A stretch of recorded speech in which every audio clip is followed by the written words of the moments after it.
trono de Isaí brotará un retoño, un vástago nacerá de sus raíces. El espíritu del Señor reposará sobre él, espíritu de sabiduría y de entendimiento, espíritu de consejo y de poder, espíritu de conocimiento y de temor del Señor. Él se deleitará en el temor del Señor, no juzgará según las apariencias, ni decidirá por lo que oiga decir, sino que juzgará con justicia a los desvalidos y dará un fallo justo en favor de los pobres de la tierra. Destruirá la tierra con la vara de su boca, matará al malvado con el aliento de sus labios. La justicia será el cinto de sus lomos y la fidelidad el ceñidor de su cintura. El lobo vivirá con el cordero, el leopardo se echará con el cabrito, y juntos andarán el ternero y el cachorro de león, y un niño pequeño los guiará. La vaca pastará con la osa, sus crías se echarán juntas, y el león comerá paja como el buey. Jugará el niño de pecho junto a la cueva de la cobra, y el recién destetado meterá la mano en el nido de la víbora. No harán ningún daño y estrago en todo mi monte santo, porque rebosará la tierra con el conocimiento del Señor, como rebosa el mar con las aguas. En aquel día se alzará la raíz de Isaí como estandarte de los pueblos. Hacia él correrán las naciones, y glorioso será el lugar donde repose. Amén. El pecado siempre trae consecuencias, y Dios siempre quiso advertir al pueblo de las consecuencias negativas que trae el pecado. Y Dios siempre nos habla a tiempo, antes de tiempo, e incluso también nos habla fuera de tiempo. Israel en este caso tenía una relación profunda con el pecado y en particular con la idolatría. O sea, Israel, en vez de contagiar a los demás pueblos de la tierra con la adoración al único Dios verdadero, se contagió con el paganismo de los otros pueblos, adorando los dioses que los pueblos vecinos tenían. Y es en ese contexto, en un contexto de idolatría generalizada y de desobediencia a todos los preceptos de la ley del Señor, que Dios levantó profetas. A diferencia de lo que nosotros pensamos, los profetas no hablan solo del futuro. De hecho, si uno analiza la profecía bíblica, en un alto porcentaje, la profecía habla más acerca del presente que del futuro. Y también habla mucho acerca del pasado. Los profetas eran algo así como historiadores que daban cuenta de lo que había sido el pasado del pueblo de Dios, analizaban con eso el presente y trazaban herramientas para vivir un futuro conforme a la palabra del Señor. De hecho, si uno quisiera sintetizar, resumir todo el mensaje profético, hay un versículo de la Biblia que lo sintetiza. Buscadme y viviréis. Esas palabras son las que resumen el contenido de la profecía. Busquemos al Señor y nosotros tendremos vida abundante luego de esa búsqueda. Isaías comenzó su ministerio profético el año 740 a.C., luego de la muerte del rey Usías. Un rey muy querido, pero que tuvo un final muy fatal porque él desobedece a la ley del Señor, se arroga responsabilidades que no le competían, entra al lugar santo del templo, comienza a ofrecer el incienso, que era una labor solo de los sacerdotes, no del rey, y en ese contexto el rey como castigo divino, es llenado de una lepra hasta el final de sus días. O sea, fíjense, un rey que hizo volver al pueblo del Señor a la ley, pero que él desobedece la ley del Señor y recibe una sentencia. Muchos años este rey vivió apartado de su reino, su hijo gobernando en nombre de él, pero muere y eso causa una tremenda tristeza, desolación, desesperanza en el pueblo de Dios. También se avisoraba que aparecía fuertemente un enemigo del pueblo de Dios, que era el imperio asirio, que logra dominar a lo que en ese momento era el reino del norte, que era Israel. Recuerden que luego de la muerte de Salomón, el reino de Israel unido se divide en dos. Un reino del norte, conformado por 10 tribus, cuya capital es Samaria, y un reino del sur, compuesto por 2 tribus, la tribu de Judá y de Benjamín, cuya capital era Jerusalén. Entonces, regularmente todos los reyes del norte hicieron lo malo ante los ojos del Señor. Y los reyes del sur, ahí hubo algunas excepciones. Algunos hicieron lo malo, otros hicieron lo bueno, según la ley del Señor. Isaías es llamado al reino del sur, a profetizar a ese reino. Del capítulo 1 al 35, Isaías profetiza contra la situación de la amenaza siria contra Judá. Luego, del capítulo 36 al 39, Isaías les va a mostrar que Asiria iba a fracasar en sus planes de dominar al reino de Judá, pero advierte de algo, que iba a aparecer un imperio mucho más poderoso que el asirio, que le iba a lograr dominar, que era el imperio babilónico. Y luego de eso, en el capítulo 40 al capítulo 66, Isaías les hablará acerca de que el cautiverio babilónico va a llegar a su fin. De hecho, les habla como si eso ya hubiese ocurrido. Es una de las maravillas de la profecía bíblica, que nos habla de las cosas que no son como si estas ya hubiesen sido. Isaías tenía una forma impactante de profetizar. La mayoría de sus mensajes proféticos los constituía en forma de poemas o de canciones. Entonces él cantaba sus mensajes de tal manera que la gente pudiese escuchar, y no solo escuchar, sino que memorizar el contenido de ella. Y a su vez, hacía acciones simbólicas. Y una acción simbólica muy potente que él hacía era ocupar a sus hijos para hablar la profecía bíblica. Él tenía 2 hijos. Uno que se llamaba Maher Salal Hasbaz. Maher Salal Hasbaz significa el despojo se apresura, la presa se precipita. Está hablando de que viene el castigo del Señor. Entonces cuando él tenía que profetizar un mensaje duro, profético hacia el hueso, exhortando, reprendiendo al pueblo de Judá, lo que él hacía era tomar de la mano a Maher Salal Hasbaz y profetizar ese mensaje. Pobre niño, imagínense lo que significaba para él. Aquí viene el cabro chico terrorífico, así. Yo creo que los judíos veían a Maher Salal Hasbaz con una nube negra lloviendo y cayendo relámpagos sobre él. Así de triste historia. Pero por otro lado, Isaías tenía otro hijo que se llamaba Sear Jasub, que significa que el remanente volverá. Entonces cuando él profetizaba mensajes de consolación y de esperanza, tomaba a ese niño, a Sear Jasub, de la mano y lo traía a hablarle a este pueblo. En este contexto lo más probable es que haya tomado de la mano a Sear Jasub en el texto que hemos leído. Ahora, algunos han denominado a Isaías como el quinto evangelista, fundamentalmente porque gran parte de su profecía apunta también al Mesías con mucha claridad. De hecho, este texto que hemos leído es profundamente mesiánico. Está apuntando no a un rey terrenal, sino que a un rey que es eterno, que va a triunfar no por un tiempo, sino que para siempre. Este oráculo de Isaías tiene profunda relación con lo señalado ya en el capítulo 7, versículo 14, cuando Isaías dijo que he aquí la Virgen concebirá y dará a luz un hijo y llamará su nombre Emanuel.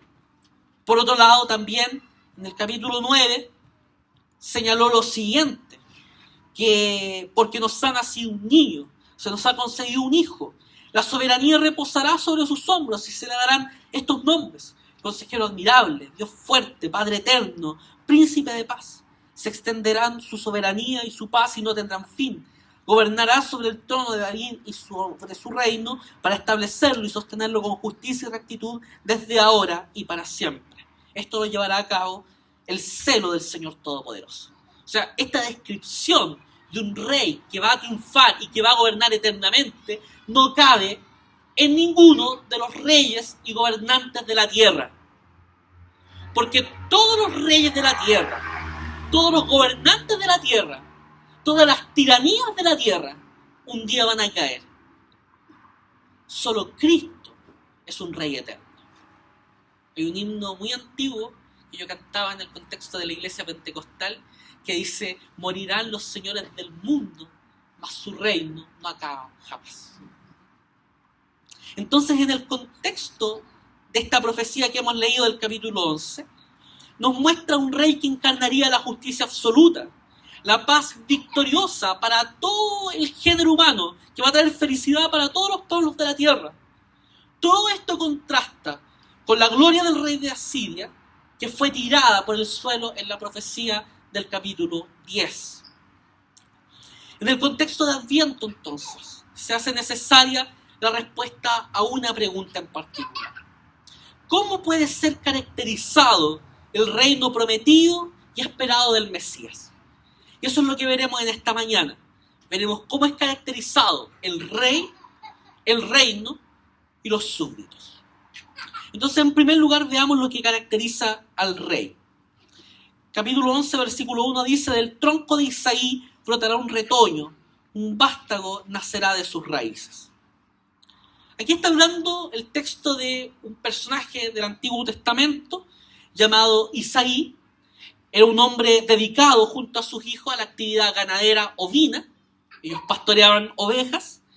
Pero cuando se está aludiendo aquí a Isaí, más que poner acento en este sujeto, lo que se está haciendo es mirar de manera indirecta a David y a su linaje real.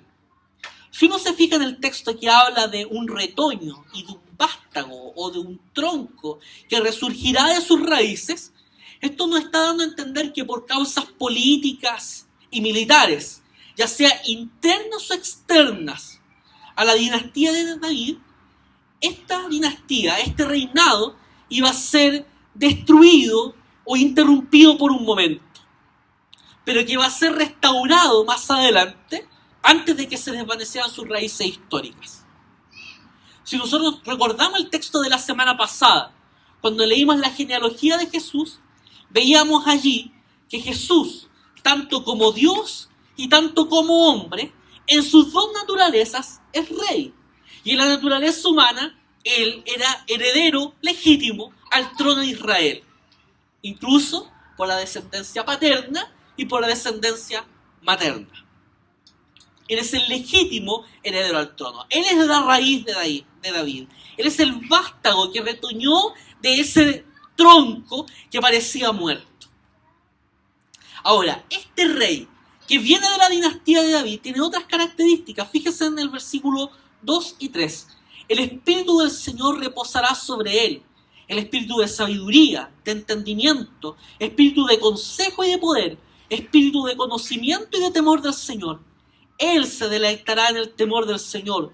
No juzgará según las apariencias, ni decidirá por lo que oiga decir. Aquí se nos muestra que el rey prometido y esperado es totalmente distinto a los reyes de Judá, a los reyes de Israel y a los reyes de Asiria. Primero que todo, lo que lo caracteriza a él es que sobre él reposa el Espíritu del Señor. Es un rey que ha sido ungido por el Espíritu del Señor para gobernar, para llevar a cabo su gobierno tanto en el mundo como en todo lo que hay en la tierra, debajo de la tierra y sobre la tierra. Recuerden que en el nombre de Jesús y ante Él se dobla toda rodilla. No hay nadie que no pueda ser súbdito de este rey que es eterno. Este rey es sabio. Él actúa conforme a su alta investidura y no solo conforme actúa como rey. Fíjense, nosotros tenemos gobernantes que a veces no actúan como gobernantes. En este caso, este gobernante actúa conforme a la alta dignidad que tiene, pero aparte, llena las expectativas del Señor. Es inteligente, sabe actuar en toda circunstancia. Es un admirable consejero. Él sabe trazar el camino para llegar a los objetivos que él mismo ha trazado.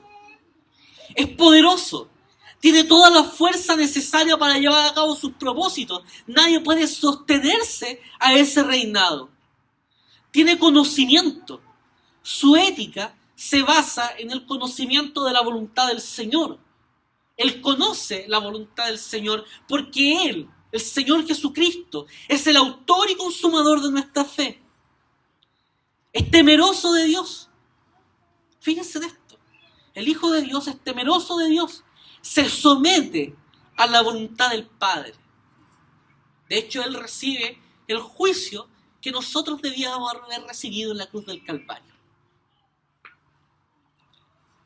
Y se somete a Él, a tal nivel que sabe que tiene que dar cuenta de lo que ha hecho delante del Padre.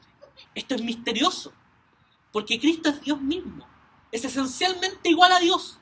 Es Dios, con todos los atributos divinos. Pero Él, misteriosamente, se somete en obediencia a la voluntad del Padre. Ese es nuestro rey. Es un rey lleno del Espíritu, sabio, inteligente, consejero, poderoso, conocedor de la voluntad del Señor, temeroso de Dios. Cuando nosotros vemos estas características, lo único que nos queda hacer, la única alternativa que nosotros tenemos es adorarle. Adorarle con la certeza de que ese rey a quien nosotros estamos entregando nuestro culto, ante quien estamos depositando toda nuestra fe, toda nuestra creencia, esa fe segura, porque está sustentada en un rey de verdad. Nosotros podemos tener muchas ideas con respecto a gobiernos que calzan según nuestra mente, según nuestros preceptos, según nuestra voluntad. Pero ningún rey de esta tierra, ningún gobernante de este siglo tiene las características que tiene este rey verdadero. Por lo tanto, ningún rey ni gobernante de este siglo merece la adoración como Cristo sí la merece. Tenemos un rey verdadero. Debemos entonces adorarle como tal. En segundo lugar, ¿qué caracteriza a este reino? Versículo 5 dice que la justicia será el cinto de sus lomos y la fidelidad el ceñidor de su cintura. Fíjense las metáforas que está ocupando. El cinturón con el que están ceñidos los lomos de este rey, que hemos descrito ya con antelación, ese cinturón es la justicia y la fidelidad. Aquí yo quisiera decir algo muy interesante, que en la cosmovisión judía, la fidelidad está siempre asociada con la verdad. Y la fidelidad de Jehová permanece para siempre. Por eso vemos que algunas versiones de la Biblia, eso lo traducen como, y la verdad de Jehová permanecerá para siempre. ¿Por qué? Porque ser fiel para un judío es ser verdadero. Y solo es verdadero aquel que permanece fiel, que no cambia, que permanece. Entonces debemos decir que el único verdadero, cabalmente, es Dios. Esta característica entonces, si estamos hablando del reino de Dios, si hay algo que la va a caracterizar, es la fidelidad del Señor, es su propia verdad. Por otro lado, aquí nosotros debemos detenernos en la expectativa mesiánica con respecto al reino de Dios. Y para eso debiésemos tener muy presente, por ejemplo, que cuando Jesús, luego de ser tentado en el desierto, vuelve a Nazaret, entra en la sinagoga, le toca leer el texto bíblico, y toma los rollos y lee el texto de Isaías, y dice lo siguiente: el Espíritu del Señor está sobre mí, por cuanto me ha ungido para dar buenas nuevas a los pobres. Me ha enviado a sanar a los quebrantados de corazón, a pregonar libertad a los cautivos y vista a los ciegos, a poner en libertad a los oprimidos, a predicar el año agradable del Señor. ¿Y se acuerdan cuál fue el sermón de Jesús con respecto a ese texto? Fue súper breve, pero breve y polémico. Porque lee ese texto y toda la gente estaba extasiada probablemente con la lectura del Señor. Pero Jesús dice, declara: hoy se ha cumplido esta escritura delante de vosotros. Y los que estaban allí en la sinagoga reaccionaron bien y mal. Reaccionaron bien ¿en qué sentido? En que ellos sabían, entendían que esa profecía hablaba del Mesías. Reaccionaron mal porque no pudieron reconocer que tenían al Mesías allí frente a él. Cristo, maravilloso Rey, bendito Rey, nos presenta un reino de shalom, de justicia, de paz, de vida abundante, de descanso en Él, de corazones restaurados, de vidas completamente restauradas. Eso es lo que caracteriza al reino del Señor. Vida abundante, armonía, paz, justicia, alegría en el Espíritu Santo. Y aquí, por eso quise invertir un poco el orden y me salté el versículo 4 que dice: sino que juzgará con justicia a los desvalidos y dará un fallo justo en favor de los pobres de la tierra. Destruirá la tierra con la vara de su boca, matará al malvado con el aliento de sus labios. Aquí, el severo juicio divino es comparado con una vara de castigo castigo y con un aliento abrasador y letal que destruye a los enemigos del Señor. Aquí se nos está hablando de algo que está presente en toda la Escritura, que se llama la justicia vindicativa o restitutiva de Dios. Dios siempre busca restituir a aquello que ha sido defraudado y dañado por aquellos que tienen y ejercen una tiranía sobre aquellos que son los más débiles de la tierra. Fíjense en esto. El texto habla de la justicia, de la preocupación paternal que tiene este rey por los pobres y afligidos de la tierra. Se habla aquí también del rechazo a la tiranía, a la impiedad, a la justicia. El propósito para la vida humana creada por el Señor era sin distinciones ni favoritismos, el shalom de Dios, como decíamos, la paz, la vida en abundancia, que es fruto de la justicia según el relato de Isaías capítulo 32, versículo 17. Si hay algo por lo cual aquí en la tierra no puede haber paz, precisamente es porque no hay justicia. Según el texto bíblico, la justicia antecede a la paz del Señor. Su acción, por lo tanto, la acción de este reino, se orienta en restaurar y restituir a quienes sufren la injusticia e instituir así la equidad. El Salmo 72, versículos 1 al 4 dice lo siguiente: Oh Dios, da tus juicios al rey y tu justicia al hijo del rey. Él juzgará a tu pueblo con justicia y a tus afligidos con juicio. Los montes llevarán paz al pueblo y los collados justicia. Juzgará a los afligidos del pueblo, salvará a los hijos del menesteroso y aplastará al opresor. Lo que hace tanto el profeta como el salmista es ligar la condición de realeza de este Mesías prometido con la práctica de la justicia. El reino del Señor, como dice el apóstol Pablo, no consiste ni en comida ni en bebida, sino en justicia, en paz y en alegría en el Espíritu Santo.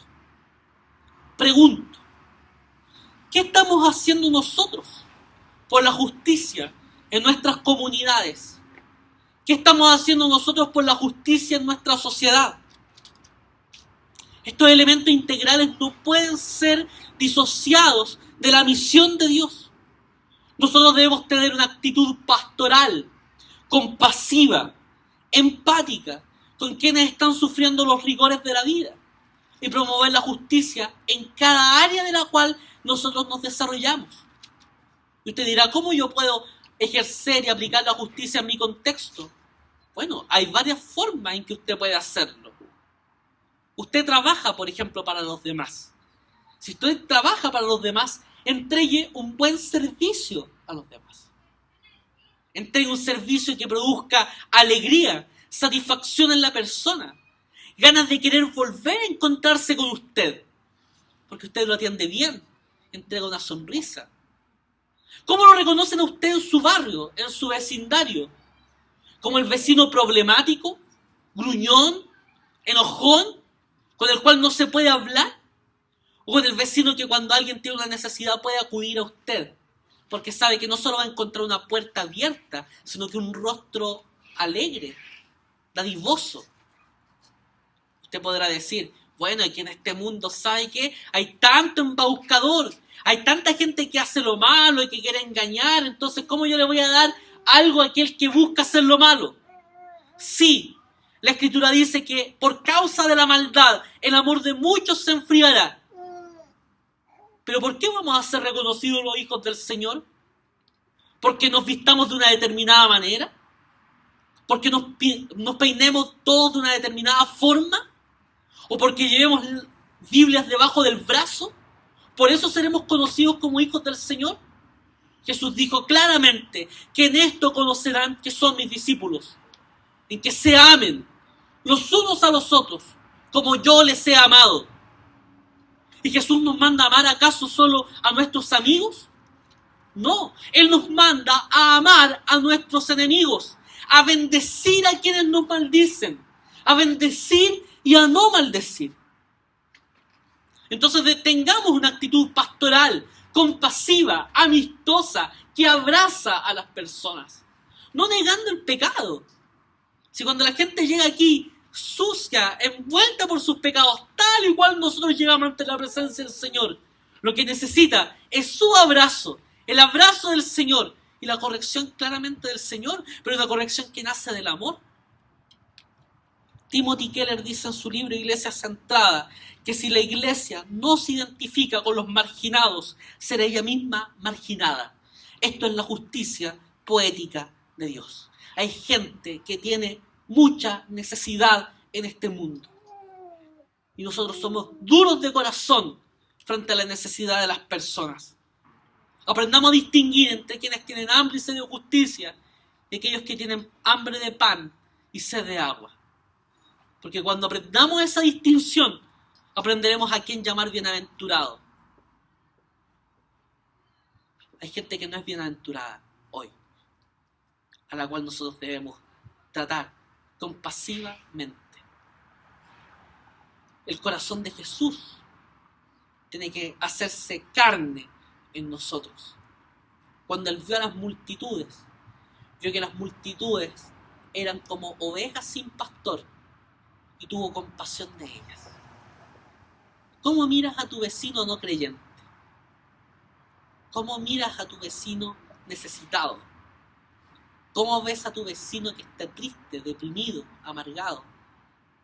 ¿Sabes qué? Es hora de actuar, de hacer cosas, de predicar el mensaje del reino, pero también vivir el mensaje del reino. Eso que algunos consideran indisociable, o sea, que no, nosotros nos dedicamos a predicar el mensaje del reino, entonces nuestra iglesia solo predica, eso es la misión. Otras iglesias dicen, no, hay que hacer obras sociales, y esa es nuestra misión.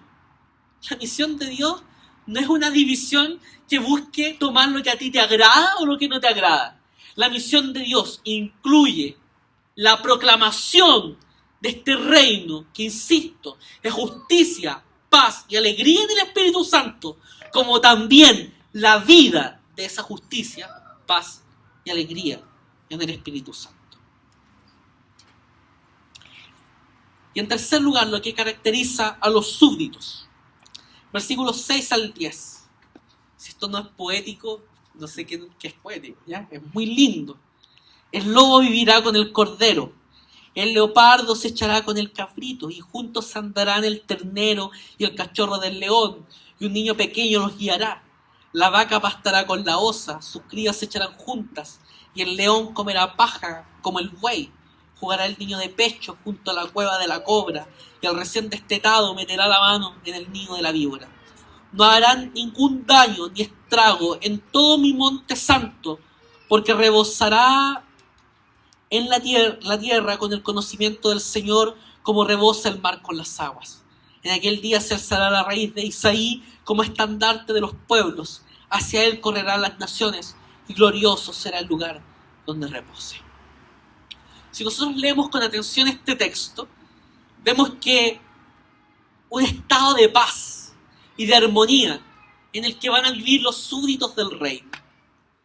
Todas las relaciones violentas y contradictorias serían transformadas de tal manera que nadie va a provocar el daño del otro. O sea, yo creo que una de las figuras más fuertes acá es que el león va a comer paja. Si ustedes se fijan, uno se encuentra allí con un estado que altera la naturaleza que busca el daño del otro. Eso es lo que hace el conocimiento de Jehová. Cuando el conocimiento del Señor llena la tierra, tal como las aguas cubren el mar, lo que produce es una condición social de paz verdadera, de armonía verdadera, de vida abundante. Y aquí no está de más recordar que cuando se habla de conocimiento, para un judío, conocer siempre implicaba una relación de intimidad con aquel que se predica y se anuncia. Hay algunos hilos conductores de la Escritura. Uno de los más enfatizados por los presbiterianos, por los reformados, se llama teología del pacto. Ver el pacto y la continuidad de él, el pacto de gracia, en toda la Escritura. Otro hilo conductor de la Biblia es el reino del Señor. Cómo Dios es rey a lo largo de toda la Escritura. Pero otro hilo conductor muy bonito y muy interesante tiene que ver con la lógica del hogar y del exilio. ¿Qué nos muestra esta lógica, este hilo argumental, hilo conductor de la Escritura? Que la humanidad hoy día está viviendo en exilio. Y la humanidad busca volver al hogar. Fíjense en esto, ¿cómo se muestra esto en la Escritura? Dios creó un lugar, una casa, un lugar para descansar y para vivir en la paz y la vida abundante que el Señor había traído. Ese hogar, que era el paraíso, el jardín del Edén, era un lugar donde todo florecía, espiritual, física y socialmente. Era un lugar donde la vida y la salud se sostenían, donde las relaciones de amor más íntimas se nutrían. Es un lugar de descanso, de shalom verdadero. Pero ¿qué ocurrió? Que el pecado entró en ese jardín. Y el pecado, como nosotros hemos leído, se centró en uno mismo. El ser humano buscó establecerse como su propio Dios. Y eso destruyó la paz que había allí. La raza humana le dio la espalda al Señor para vivir su propia vida. ¿Y qué ocurrió con eso? Que nuestros padres fueron expulsados de ese jardín del Edén. Fueron desterrados del rostro de Dios. Y es allí, en la presencia del Señor, que está nuestro verdadero hogar. ¿Qué ocurrió con eso? Que Israel constantemente vivió el exilio, apartado de la ciudad que Dios había establecido. Primero fueron apartados del jardín del Edén. Luego estuvieron exiliados en Egipto. Luego estuvieron exiliados en Babilonia. Pero también estuvieron apartados del Señor, donde está nuestro auténtico ser. Y también fuimos separados los unos de los otros. Y también del medio ambiente de la creación. Fíjense, uno ve esa relación de destierro hoy. Gente que vive apartada de Dios, que vive apartada de su prójimo y que constantemente destruye la creación que Dios ha establecido. La muerte, la enfermedad, distorsionaron y afearon la creación que Dios realizó. La sociedad de hoy, como la sociedad de ayer, es una Babel llena de egoísmo, de exaltación propia, de orgullo. La explotación que nosotros vemos constantemente y la violencia arruinan la comunidad. El mundo, como ahora existe, no es nuestro verdadero hogar. Nosotros fuimos creados para vivir en un lugar sin muerte, sin separación, un lugar donde el amor, donde la justicia existe, un lugar sin descomposición, sin enfermedad, sin vejez. Por eso en este mundo somos extranjeros y peregrinos en la tierra, exiliados de nuestro verdadero hogar. Si hay algo que la gente quiere y tiene nostalgia, es de volver al hogar. Y por eso incluso se esfuerza construyendo falsos hogares que lo llevan a la desesperación y a la ruina. Pero ¿sabe qué? Hubo uno, Jesucristo, que vino a este mundo para que nosotros pudiésemos volver al hogar. Jesús dejó su propio hogar. Nació lejos de la casa de sus padres. Recorrió ciudades sin siquiera tener dónde recostar su cabeza. Él vivió sin hogar y finalmente fue crucificado fuera de la puerta de la ciudad, desterrado, desechado. El crucificar fuera de la ciudad era una señal de exilio, de rechazo. Él sufre ese exilio, sufre ese rechazo, exilio y rechazo que nosotros merecíamos, simplemente por amor, para que nosotros podamos volver un día al hogar. El hogar señalado aquí, de los versículos 6 al 10. Cuando Jesús resucita de la muerte, rompe el poder de la muerte y Él mismo se convierte en el anticipo, en las primicias de lo que nosotros vamos a vivir. Él va a vivir en los cielos nuevos y en la tierra nueva, que serán y son nuestro verdadero hogar. El apóstol Pablo dice en Colosenses que por medio de Él, está hablando de Cristo, reconciliar consigo todas las cosas, así las que están en la tierra como las que están en el cielo, haciendo la paz mediante la sangre de su cruz. Él va a reconstruir el mundo. ¿Se acuerdan lo que le dijo Jesús a sus discípulos? Que Él ha ido a preparar un lugar para que donde Él esté, nosotros también estemos. Porque en la casa del Padre hay abundancia de hogares. Y Él prometió que en ese lugar nosotros viviríamos. Y si eso no hubiese sido, Él no lo hubiese dicho. Por eso Él es el camino, la verdad y la vida. Y nadie va al Padre si no es por Él. Este hogar, dice Keller, y ese sentido que tenemos de Él, están implícitos en nuestras varias formas de nostalgia por el hogar. Y es este sentimiento del hogar el que nos aleja claramente de otros falsos hogares e idolatrías que se nos presentan. Cristo viene a restaurar todas las cosas. Sin lugar a dudas, una de las palabras más importantes que aparecen registradas en el Apocalipsis son las dichas por Dios casi al final de la historia, en Apocalipsis capítulo 21, cuando Él dice: yo hago nuevas todas las cosas. Esa es la expresión del plan redentor de Dios. Dios está en misión, redimiendo consigo al mundo. Pablo dijo en 2 Corintios capítulo 5, versículos 17 en adelante, que de modo que si alguno está en Cristo, nueva criatura es. Las cosas viejas pasaron, y aquí todas son hechas nuevas. Y todo esto proviene de Dios, quien nos reconcilió consigo mismo por Cristo, y nos dio el ministerio de la reconciliación, que Dios estaba en Cristo, reconciliando consigo al mundo, no tomándole en cuenta a los hombres sus pecados, y nos encargó a nosotros la palabra de la reconciliación. Así que nosotros somos embajadores en nombre de Cristo, como si Dios rogase por medio de nosotros. Os rogamos en nombre de Cristo, reconciliados con Dios. Al que no conoció pecado, por nosotros lo hizo pecado, para que nosotros fuésemos hechos justicia de Dios en Él.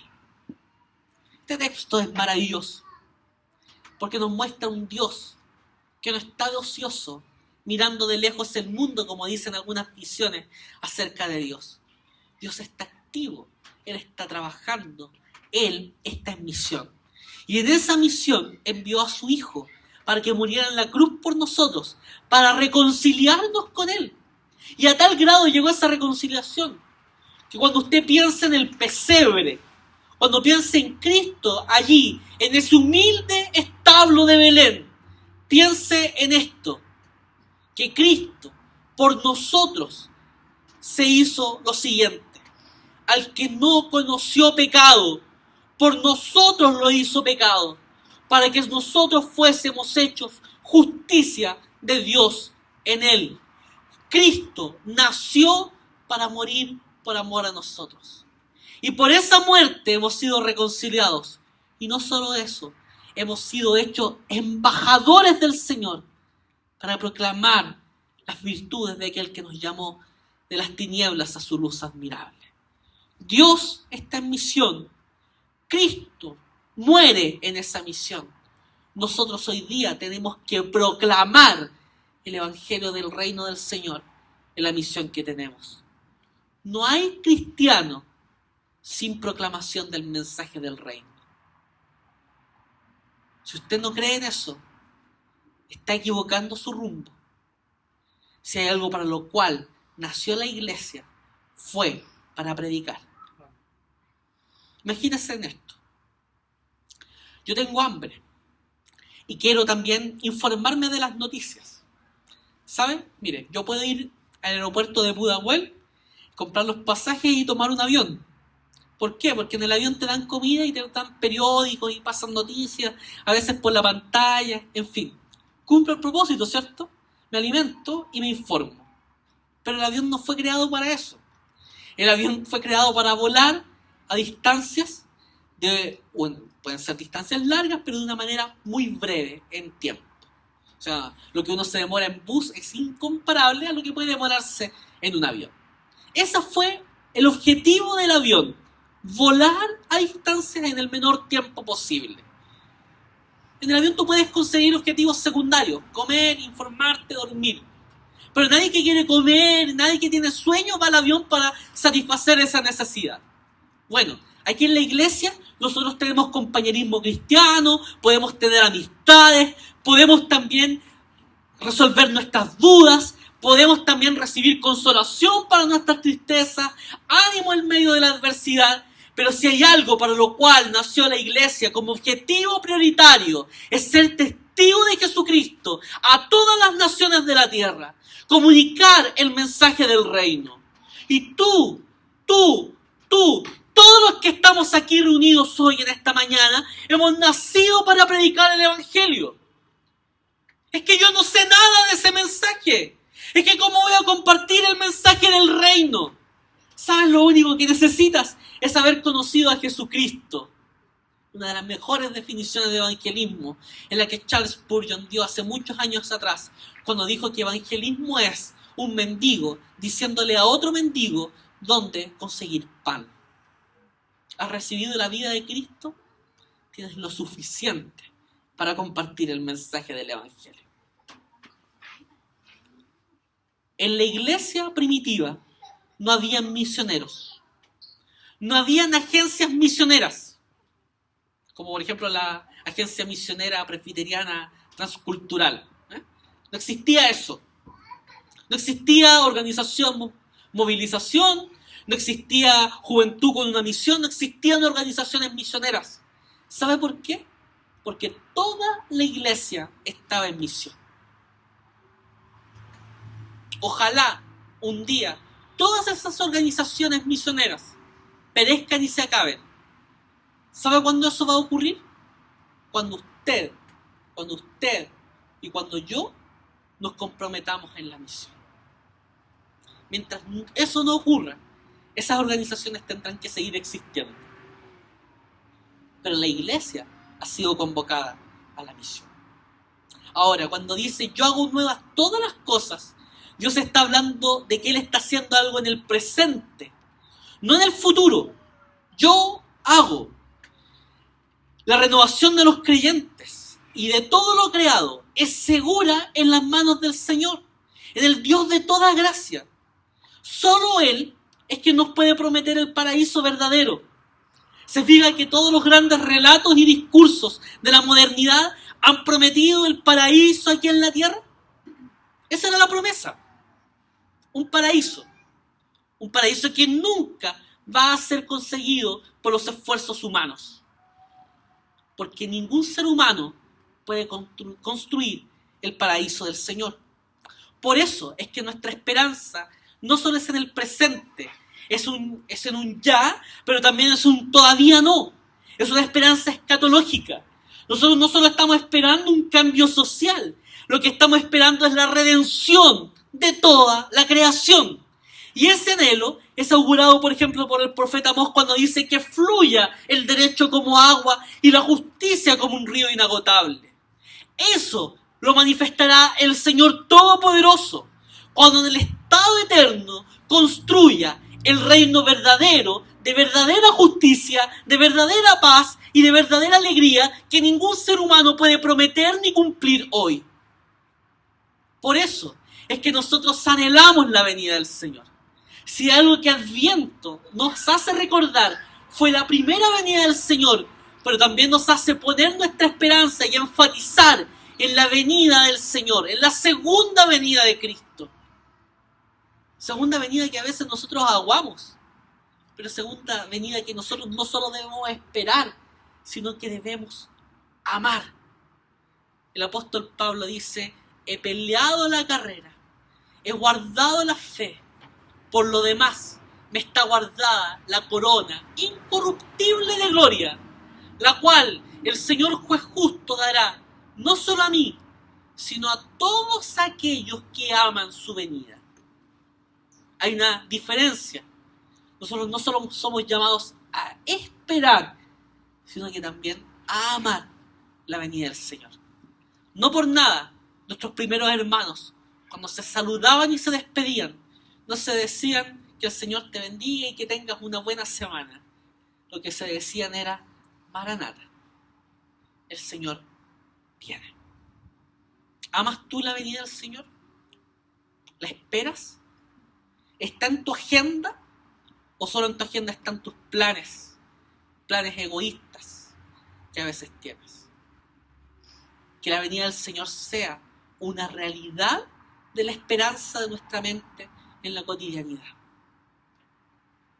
Para reflexionar y practicar. Isaías nos habla con toda seguridad del Mesías, cuyo cumplimiento, a la luz de la Escritura, nosotros vemos en Cristo.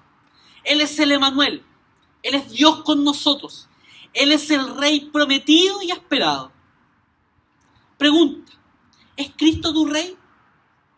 ¿Es Cristo el Rey de tu vida? Nosotros lo cantamos, lo oramos, le decimos al Señor que Él es nuestro Rey. Hay un himno que yo aprendí de niño que decía: Jesús es mi Rey soberano, mi gozo es cantar su loor. Lindo, lo cantamos. Decimos que Cristo es nuestro Rey, pero ¿de verdad es nuestro Rey? Paul David Tripp dice en uno de sus textos que el pecado quiere entronizarte en tu corazón. La gracia trabaja para destronarte y volver a poner el Rey que murió, resucitó y gobierna al lugar que pertenece. Que no estés tú sentado en el trono de tu vida, que sea Cristo el que esté sentado en el trono de tu corazón. Otra cosa, en la esperanza alimentada por Adviento, no nos olvidemos de quienes sufren la injusticia, el hambre, el oprobio. El teólogo suizo Karl Barth decía que mejor será salir 3 veces de más que una de menos en favor de los débiles.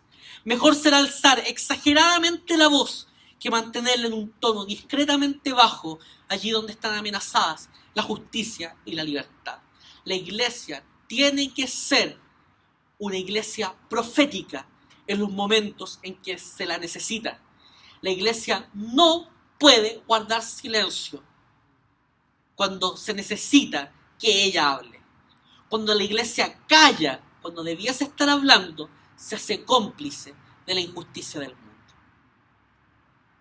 Nosotros anhelamos la venida del reino eterno, el hogar prometido, junto al Padre, junto a Cristo, quienes gobernando nos harán vivir y experimentar verdadera paz, verdadera justicia, verdadera armonía y gozo. Lo que hoy día nosotros estamos viviendo, la redención que Cristo ha hecho, es un atisbo, es una señal de lo que un día viviremos en la justicia y en el reino consumado del Señor, donde viviremos plenamente aquello que anhelamos y esperamos. Que el Señor haga realidad esta su palabra en nosotros. Como decía Juan al final del Apocalipsis: ven, Señor Jesús. Que esa sea nuestra oración.